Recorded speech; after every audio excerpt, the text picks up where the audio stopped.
Hi teachers அனைவருக்கும் வணக்கம். இந்த வீடியோ பார்த்தீங்கன்னா ஒரு ரிமைண்டர் வீடியோ. நம்ம வந்து பிப்ரவரி ஒரு லாஸ்ட் வீக் பார்த்தீங்கன்னா 120 டேஸ் ஸ்டடி பிளான் அப்படின்னு சொல்லிட்டு ஒரு வீடியோ அப்லோட் பண்ணியிருந்தோம். ஸோ கிட்டத்தட்ட பார்த்தீங்கன்னா இன்னையோட அது வந்து 100 டேஸ் வந்து கம்ப்ளீட் ஆகுது. அதாவது நேற்றோட முடிஞ்சிருச்சு. ஸோ நீங்கள் எந்த அளவுக்கு படிச்சிருக்கீங்க அப்படிங்கிறத செக் பண்ணுறதுக்காக தான் இந்த வீடியோ. கரெக்டாக ஃபாலோ பண்ணியிருக்கீங்களா? நான் வந்து 1 வீக் முன்னாடியே போடணும்னு நினச்சேன். ஸோ அதை 100 டேஸ் வரட்டும், அப்போ நம்ம வந்து அப்டேட் பண்ணிக்கலாம்னு சொல்லிட்டு நம்ம 2 விதமாக ஸ்டடி பிளானை முடிஞ்ச அளவுக்கு ஃபாலோ பண்ணுங்கன்னு சொல்லியிருந்தோம். ஒன்று 10 நாளைக்கு ஒரு யூனிட் வந்து கம்ப்ளீட் பண்ணுறது, இன்னொன்று 7 நாளைக்கு ஒரு யூனிட் வந்து கம்ப்ளீட் பண்ணது. அல்லது எனக்கு ரெண்டுமே முடியல, எனக்கு வந்து இப்போ ஒரு 15 நாள் ஆகுது அப்படின்னா 15 நாளைக்கு ஒரு யூனிட் நீங்களே வந்து போட்டு வச்சிங்க அப்படின்மே நம்ம வந்து சொல்லியிருந்தோம். ஸோ அதன்படி நீங்கள் வந்து தொடர்ச்சியாக கண்டினியூவாக படிச்சுட்டே இருந்திருந்தீங்க அப்படின்னா இந்நேரம் நீங்கள் கிட்டத்தட்ட சிலபஸே கம்ப்ளீட் பண்ணியிருக்கலாம். ஸோ நம்ம வந்து 7 டேஸ் அப்படின்னா மே மந்த்தே நமக்கான சிலபஸ் வந்து கம்ப்ளீட் ஆகிருக்கும். அதுக்கப்புறம் நம்ம வந்து ரிவிஷன் அப்படின்னு சொல்லியிருந்தோம். இது வந்து 7 டேஸ்க்கு. அதே நான் வந்து 10 நாளைக்கு ஒரு யூனிட் வந்து கம்ப்ளீட் பண்ணுறேன் அப்படின்னு சொல்லி பார்த்தீங்கன்னா இங்கே பாருங்கள் 100 டேஸ் வந்து முடிஞ்சிச்சு. ஏன்னா ஜூன் மந்த்து ஸ்டார்ட் ஆகி கிட்டத்தட்ட 8 டேட் வந்து முடிஞ்சிருச்சு. ஸோ இன்னைக்கு மேல் இருக்கிறது பார்த்தீங்கன்னா ரிவிஷன் தான். ஸோ இது வந்து நீங்கள் வந்து கரெக்டாக ஃபாலோ பண்ணி இருந்தீங்க, அதே ஒரு 15 டேஸ்க்கு ஒரு யூனிட் நீங்கள் படிச்சிருந்தீங்கன்னா கிட்டத்தட்ட இந்நேரம் ஒரு 7 யூனிட்டாவது நீங்கள் கம்ப்ளீட் பண்ணியிருக்கலாம். ஸோ மீதி 3 யூனிட்டை நம்ம வந்து நீங்கள் பதட்டப்படாமல் நோட்டிஃபிகேஷன் வந்த பிறகு கூட கம்ப்ளீட் பண்ணிவிட்டு ரிவிஷன்லாம் நல்லா பண்ணிக்கலாம். ஒருவேளை நீங்கள் முன்கூட்டியே இது எல்லாமே பண்ணியிருந்தீங்கன்னா இனிமேல் ரிவிஷன் தான் சரிங்களா. கண்டினியூவாக ரிவிஷன் பண்ணலாம். நம்ம வந்து ஜூன் மந்த்து எண்டு வரைக்குமே என்ன பண்ணியிருந்தோம் சொல்லியிருந்தோம். ஏன்னா நமக்கு வந்து நோட்டிஃபிகேஷன் வந்து வரத்துக்கான வாய்ப்பு இருக்குது அப்படின்னு சொல்லிட்டு போட்டிருந்தோம். ஆனுவல் பிளானில் கொடுத்துருக்குற மாதிரி அப்படின்னு சொல்லிட்டு.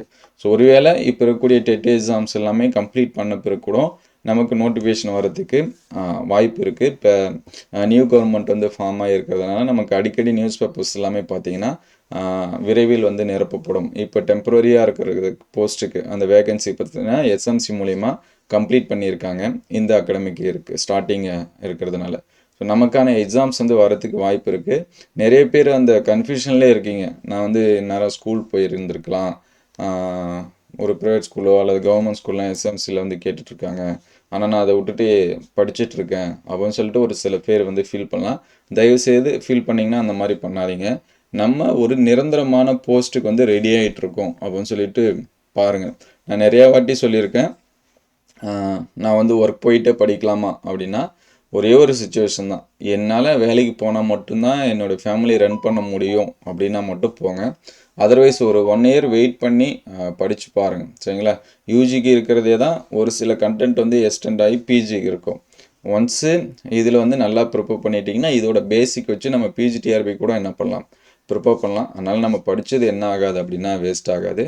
முடிஞ்ச அளவுக்கு இது வரைக்கும் நான் படிக்க ஸ்டார்ட் பண்ணல அப்படின்னா இனிமேலாவது இந்த மாதிரி ஒரு 10 டேஸ் அல்லது வந்து ஒரு 15 டேஸ் ஸ்டடி பிளான் இந்த மாதிரி போட்டு உங்களுக்குள்ளார ஒரு டார்கெட் வச்சுங்க. உங்களுக்கு எத்தனை யூனிட் இருக்கோ, ஒரு 10 யூனிட் இருக்குது அல்லது வந்து ஒரு 12 இருக்குது, ஒரு 15 இருக்குது அப்படின்னா அந்த யூனிட்டோட சிலபஸோட கண்டென்ட்டுக்கு ஏற்ற மாதிரி நீங்கள் டேஸ் வந்து பிரிச்சுங்க. இல்லை அந்த இப்போ உதாரணத்துக்கு ஒரு 8வது யூனிட் இருக்குது, அது 7 நாள்லேயே முடிச்சிடலான்னா அதுக்கு 7 டேஸ் ஸ்டடி பிளானை வந்து போட்டு ப்ரிப்பேர் பண்ணி பாருங்கள். கண்டிப்பாக இதை வந்து ஃபாலோ பண்ணி இருந்தீங்க அப்படின்னா நீங்கள் நரம் சிலபஸ் வந்து கம்ப்ளீட் பண்ணியிருப்பீங்க.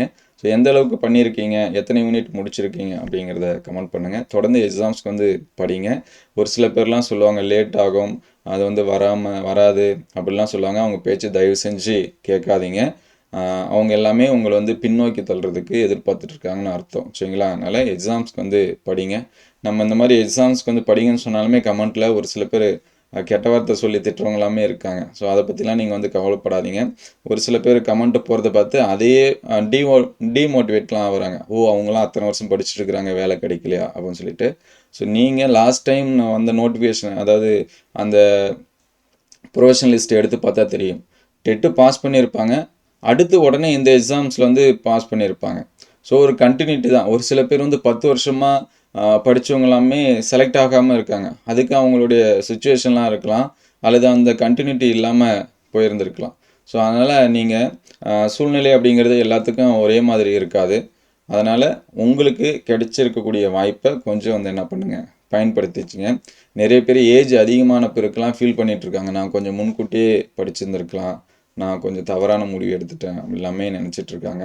ஸோ நீங்கள் எந்த டிபார்ட்மெண்ட் போனாலும் சரி தான், நான் இல்லை டிஎன்பிஎஸ்சி படிக்கலான்னு இருக்கேன் அப்படின்னு போனாலும் சரி தான்.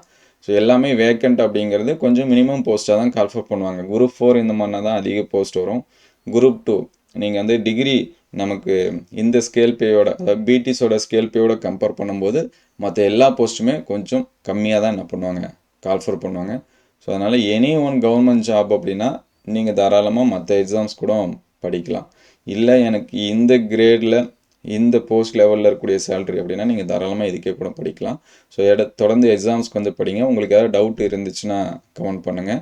முடிஞ்ச அளவுக்கு நீவாக இது வரைக்கும் நான் எதுவுமே படிக்கலை, ஒரு 5 யூனிட் தான் கம்ப்ளீட் பண்ணியிருக்கேன் அப்படின்னா மீதி 5 யூனிட்டுக்கு ஒரு ஸ்டடி பிளான் போட்டு ஃபாலோ பண்ணுங்கள். ஸோ தொடர்ந்து படிங்க, கண்டிப்பாக உங்களால் சக்ஸஸ் பண்ண முடியும். All the best. Thank you all.